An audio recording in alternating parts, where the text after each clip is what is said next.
कोई भी पत्नी अगर पति का कहना नहीं मान के जो पियर जाती है, सभी आप लोगों से हाथ जोड़ के वंदना करता हूँ। हमारा जो चैनल है श्री सोनू महाराज, वो चैनल जरूर सब्सक्राइब करें और इन वीडियो को शेयर करते रहिए। महादेव और पार्वती जी को सती को मतलब समाचार नहीं भेजा। आखिर में माँ सती को जो पता चलता था, यहाँ पे एक बात भी आती है कि ध्यान रखें, कोई भी पत्नी अगर पति का कहना नहीं मान के जो पियर जाती है तो उसकी वैलिडिटी खत्म हो जाती है। पतिदेव अगर बोले कि वहां पे मत जाओ, फिर भी वो जिद करके जाती है, तो सती माँ ने जिद कर दिया कि नहीं, मुझे मेरे मायके जाना है, मुझे पियर जाना है। अरे तेरे पिताजी ने तुझे नहीं बुलाया, फिर भी उन्होंने जिद कर दी कि नहीं मैं तो जाऊंगी।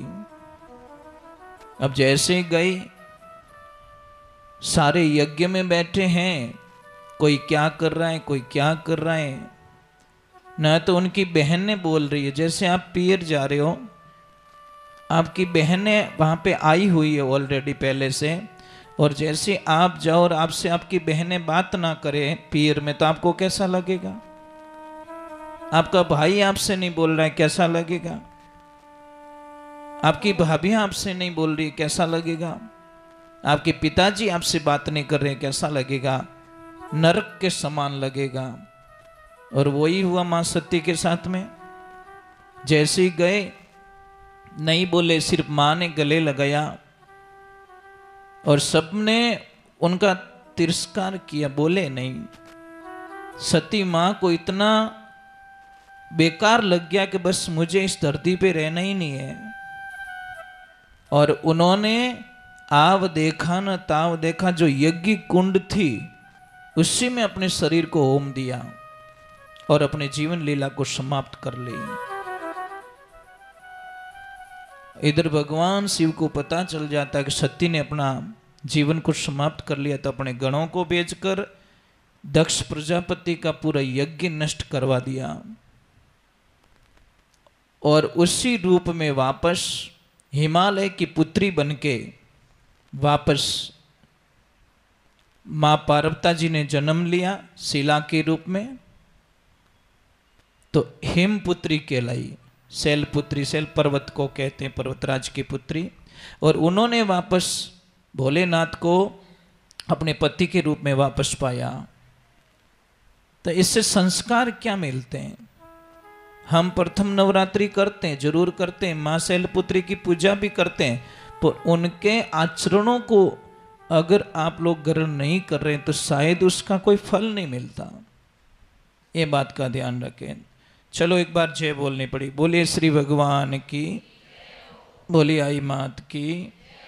हम पहले थोड़ा माता जी की स्तुति कर लेते हैं, स्तुति के बाद में आगे चलेंगे, क्योंकि 11 नाम की जो स्तुति होती है वो अगर नवरात्रि में नहीं होती तो उसका शुभ फल हमको नहीं मिलता।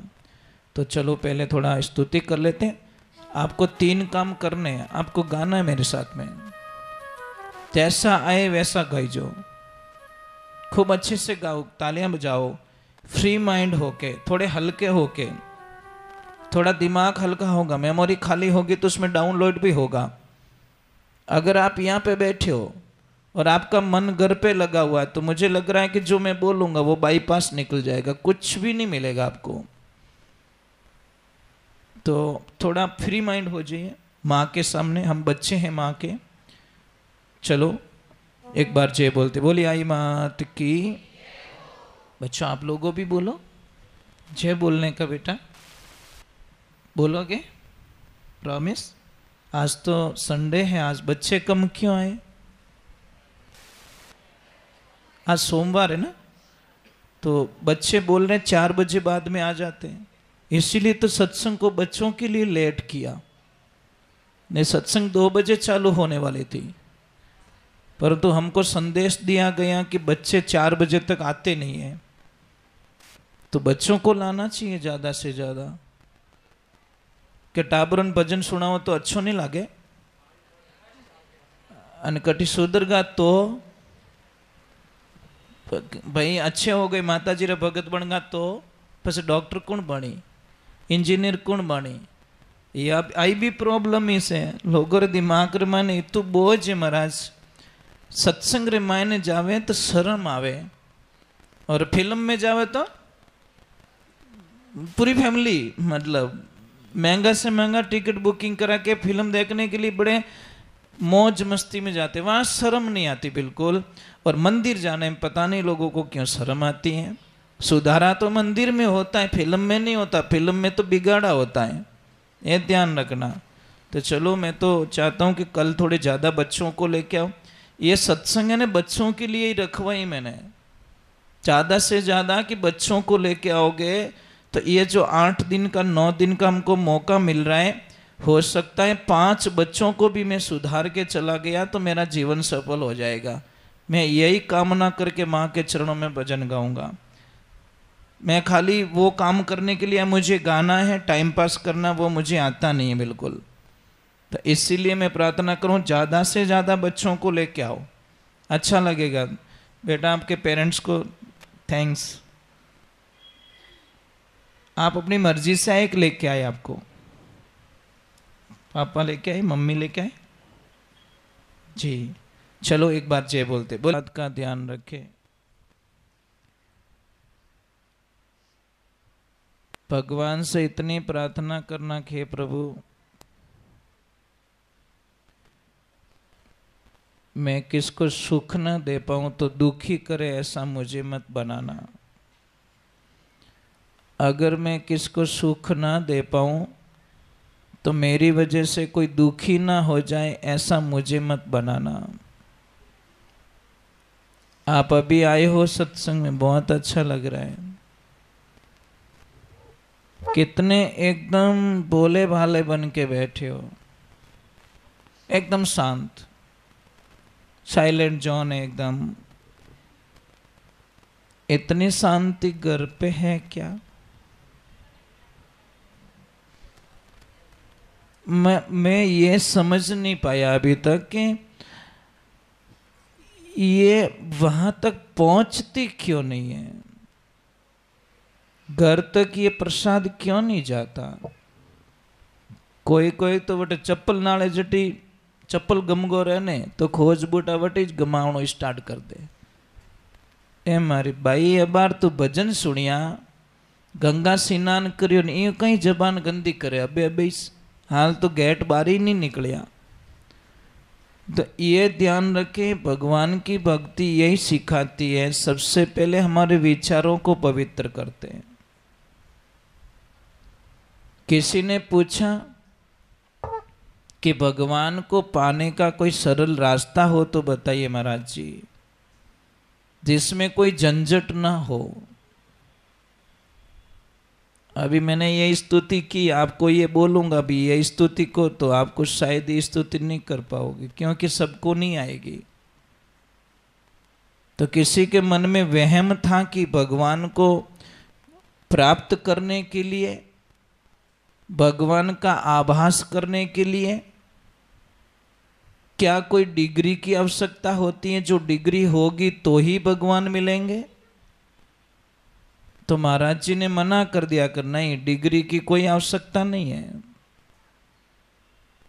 तो भगवान को पाने के लिए कोई उम्र का कोई लेवल होता है कि 50 साल बाद में ही भगवान की भक्ति करे।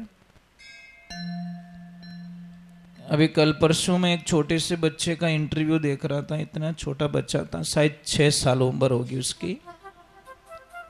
उसने दीक्षा ले ली और वो संत बन गया। तो उसको प्रश्न किया गया किसी मीडिया वाले के माध्यम से कि आप बड़े होने पर भी तो भगवान की भक्ति कर सकते थे ना, इतने बालपने में ये झंझट क्यों कर दिया? तो उस बच्चे ने कितना आंसर अच्छा दिया कि हो सकता है मेरे जीवन में बुढ़ापा आए ही नहीं, हो सकता है मेरी उम्र 6 महीने और लिखी है, बस लास्ट 6 महीने ही बची हो, तो मैं उस लेवल का इंतजार क्यों करूं कि मैं बूढ़ा होने पर ही भगवान की भक्ति करूंगा। ये समस्याएं हमारे जीवन में आती हैं। तो भगवान को पाने के लिए कोई उम्र का कोई लेवल के नहीं, उम्र का कोई लेवल नहीं है। वन का मतलब समझिए आप, वन 1 साल में संभल जाओ तो ठीक है, और नहीं संभलो तो फिर 51 में संभल जाना। भगवान दोनों ऑप्शन दे रहे हमको। हम तो 70 साल की उम्र में भी रिटायर्ड होना नहीं चाहते हैं। 70 ईयर्स उम्र हो गई हमारी, 80 वर्ष की उम्र हो गई तो ही घरे रोप तो वो रो वही झाले भाई। अब तो इन जिम्मेदारियों से रिटायर्ड हो जाओ कम से कम। पर 90 साल की डोकरी होती होती करेगा बीदनी मारो कहनो नहीं माने। हमें कहनो मनावती ज भी थो। अरे हमें तो राम जी रा भजन कर भाई, होती होती राम जी रा भजन कर, थारो कल्याण हो जाई। हाल बीदनिया रा चक्कर में थारो जीवन क्यों बर्बाद करे। परंतु नहीं, वो समझ में नहीं आता। तो फिर एक प्रश्न किया गया कि नित्य स्नान करना जरूरी है। तो वापस गुरु महाराज ने बोला कि नहीं, नित्य स्नान करने की कोई आवश्यकता नहीं है। फिर प्रश्न किया गया कि भगवान को पाने के लिए कोई उच्च जाति में जन्म लेना जरूरी है। तो भगवान ने वो भी मना कर दिया कि नहीं, संत जी ने वही मना कर दिया कि नहीं, ऐसा कुछ नहीं है। तो फिर क्या जरूरी है कि डिग्री की कोई आवश्यकता होती तो हाथी के पास में कोई डिग्री नहीं थी। ध्यान से सुनना, हाथी और मगरमच्छ की कथा सुनी आपने। हाथी और मगरमच्छ की अच्छी दोस्ती थी, इतनी गहरी दोस्ती कि वो ज्यादा विश्वास करता था। और विश्वास करते करते उसके परिवार ने बोला कि देखो इतने पानी में अंदर मत जाओ, भरोसा मत करो। तो उस हाथी ने क्या बोला, नहीं मेरा बेस्ट फ्रेंड अंदर है, मुझे कोई खतरा नहीं है। और जैसे हाथी थोड़ा अंदर गया, अब बेस्ट फ्रेंड के मन में पाप पैदा हो गया कि इतना बड़ा इतना खाना मिल रहा है, छोड़े कैसे, दोस्त तो और बना लूंगा। और उसी ने उसका टांग खींच ली और पैर पकड़ के अंदर लेके जा रहा है। तो उसने बोला कि मजाक कर रहा है। आगे जाके बोला तू क्या कर रहा है, कि कर क्या रहा है, तेरा दिमाग काम नहीं कर रहा है। मुंडे आयोड़ो कवो कुण जावन दे भाई, मेरी फैमिली के लिए मैं खाने की व्यवस्था कर रहा हूं। अरे तू तो मेरा दोस्त है कि दोस्ती बाद में, पहले पेट पूजा पछ देव दूजा। अटे तो भूखा मर जो ठाई को नहीं, तू दोस्ती री सौगन कडावे। उन टेम रे मैंने उन्हें विचार करियो कि सच में मारी पत्नी कहती कि तू विश्वास मत करो, और मैं मारी पत्नी रो कहनो नहीं मान्यो। आज मारा मुसीबत पड़ गई। उन टेम में टाबर छोरा बारे रोवे, परिवार बारे रोवे। उन टेम हाथी इतनी सी सूंड बारे रही, और उसको पता चल गया कि मरने के अलावा मेरे पास कोई चांस नहीं है। तो उसने भगवान को याद किया, बस हे दीन बंधु दीनानाथ मेरी डोरी हाथिर र करियो। इतने मारा राम जी ने आनो पड़ियो और हाथी ने बचानो पड़ियो, क्योंकि यह है विश्वास, यह है श्रद्धा। इसलिए कहा कि गज और मगर लड़े जड़ भीतर, लड़त लड़त गजहारी। ये जबरी सुन रही बारे जद राम ही राम पुकारी, राम जी राम माने भरोसा भारी। भली वे भगवत ने भजियो, कोई भजो नर नारी, राम जी राम माने भरोसा भारी। साहब ये संसार एक सागर है, ये मन रूपी हमारा हाथी जब कहीं मुसीबतों में गिर जाए, समस्याओं में गिर जाए, तो उस निज नाम का इस मन को बोलना सहारा ले ले, तो भवसागर से पार हो जाएगा। ये संसार सागर ही तो है। कई लोग डूब रहे हैं, कई हंस रहे हैं, कोई तिर रहे हैं, कोई क्या कर रहे हैं। इसीलिए कहा कि डिग्री की कोई आवश्यकता नहीं है। गजेंद्र ने कोई बीएड या कॉलेज नहीं की थी, उसके पास कोई सर्टिफिकेट नहीं था। तो फिर जाति का भेदभाव होता तो सबरी मैया के झूठे बैर मेरे राम नहीं खाते। जाति का कोई भेदभाव नहीं है। पहले बात तो जाति का कहीं पे सिस्टम नहीं है। जाति वर्ण बनाया गए, जातियां नहीं बनाई गई, जातियां हम लोगों ने बनाई है। फिर बताया कि उम्र का कोई लेवल, तो ध्रुव जी महाराज की उम्र 4 साल की थी, फिर भी भगवान की प्राप्ति कर ली। इसलिए उम्र के बंधन में भी मत पड़ो।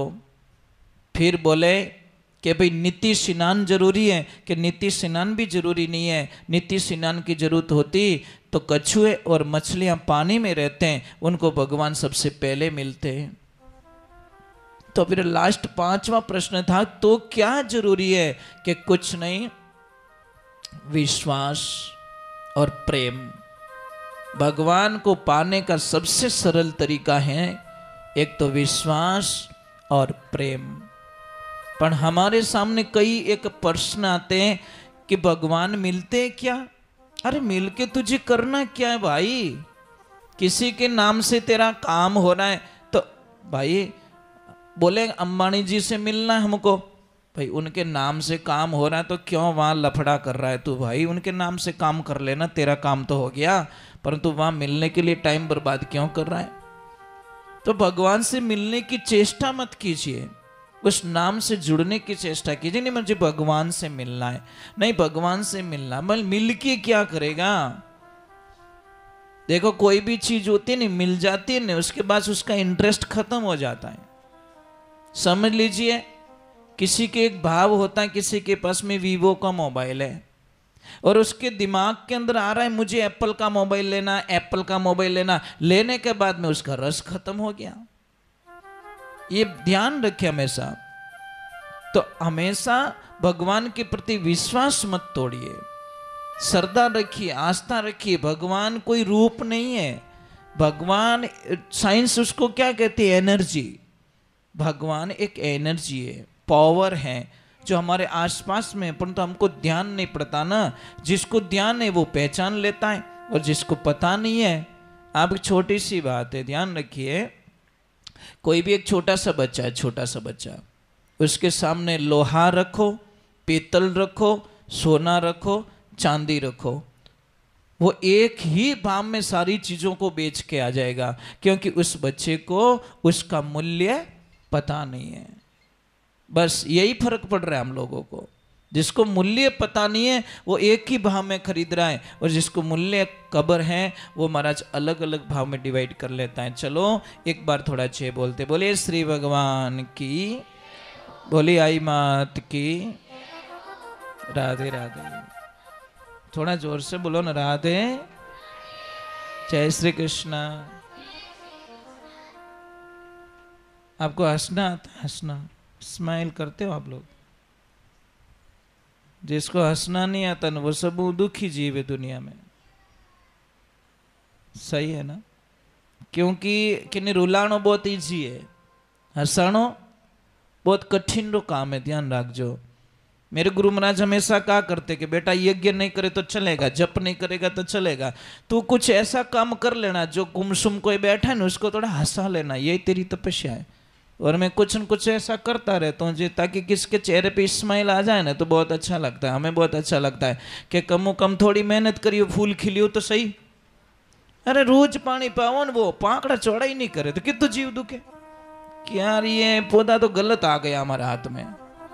इसलिए आप घर में कुछ मत करो, यज्ञ मत करो, जप मत करो, तप मत, आप हंसना स्टार्ट कर लीजिए। देखो आपके घर में कितनी पॉजिटिविटी आती है।